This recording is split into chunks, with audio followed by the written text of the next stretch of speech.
எஜுக்வெஸ்ட் பத்தி பாத்துக்கலாம். ஸோ இது வந்துட்டு ஒரு கோர்ஸ் ஆப். ஸோ இதை பத்தி நீங்க வந்துட்டு இப்போ ஒரு வீடியோ ஆட் பண்றேன். ஸோ அதுல வந்துட்டு தெளிவா தெரிஞ்சுக்கலாம். அண்ட் இதோட ஃபுல் வீடியோ வந்துட்டு உங்களுக்கு வேணும்னா டிஸ்கிரிப்ஷன்ல லிங்க் கொடுத்துருக்கேன். And this video also sponsored by EduQuest Academy or EduQuest course.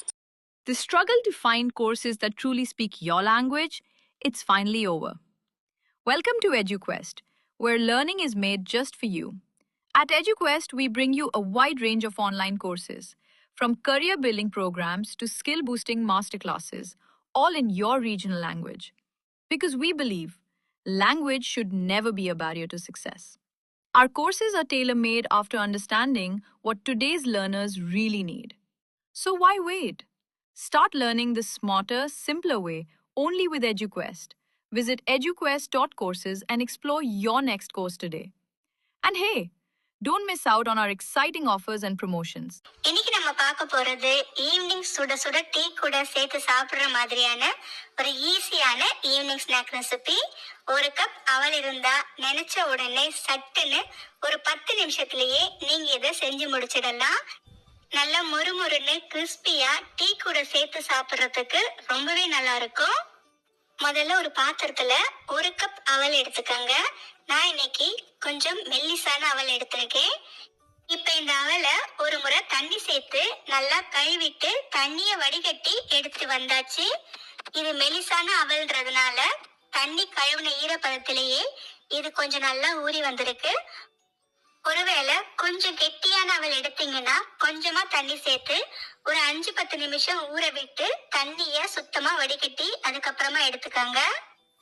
அடுத்து இந்த அவல்ல ஒரு 1/4 கப் அளவுக்கு கடலை மாவு சேர்த்துக்கோங்க.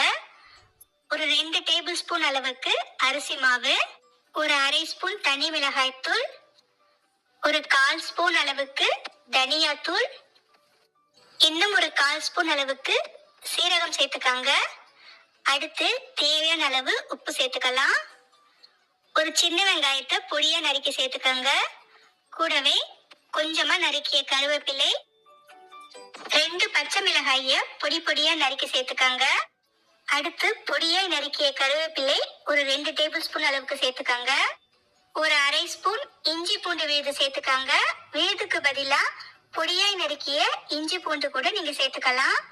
இப்ப இந்த மாவு அவல் எல்லாத்தையுமே எல்லா பக்கமும் பரவுற மாதிரி ஒரு முறை நல்லா கலந்து விட்டுக்கோங்க. சேர்த்து பிசைஞ்சு விடும்போது தண்ணி பத்தலன்னா கொஞ்சம் கொஞ்சமா தண்ணி சேர்த்துக்கோங்க. அதிகமா சேர்த்தீங்கன்னா சட்டுன்னு உங்களுக்கு ரொம்ப தளர்வாயிடும் மாவு. உங்க தேவைக்கு ஏத்த மாதிரி ஒரு ஸ்பூனா சேர்த்துக்கோங்க. சில நேரங்கள்ல தண்ணி தேவைப்படும். உங்க அவளோட ஈரப்பதத்துக்கு ஏத்த மாதிரி நீங்க தண்ணி சேர்த்துக்கோங்க. மாவு பாத்தீங்கன்னா ரொம்ப டைட்டா இருக்க கூடாது, அதே நேரத்துல ரொம்பவும் தண்ணியா இருக்க கூடாது. வடை மாவு மாதிரி மீடியமான கன்சிஸ்டன்சில இருக்கணும். ரொம்ப டைட்டா இருந்துச்சுன்னா வேக வச்சு எடுக்கிறதுக்குள்ள இறுக்கமா கல்லு மாதிரி ஆயிடும். ரொம்பவும் தண்ணியா இருந்துச்சுன்னா உங்களுக்கு எண்ணெய் குடிக்க ஆரம்பிச்சிடும். அதனால அதுக்கு ஏத்த மாதிரி பிசைஞ்சு விட்டுக்காங்க. இந்த மாவை சின்ன சின்னதா கட்லெட் மாதிரி இந்த அளவுக்கு தட்டி எடுத்துக்காங்க. நாம சேர்த்த அளவுக்கு ஒரு 10ல இருந்து 12 சின்ன சின்ன கட்லெட் மாதிரி நாம பிடிச்சு எடுத்துக்கலாம். அவ்வளவுதான், ரெடி ஆயிடுச்சு. அடுத்து ஒரு அகலமான பேன்ல ஒரு 3 டேபிள் ஸ்பூன் எண்ணெய் சேர்த்துக்கோங்க.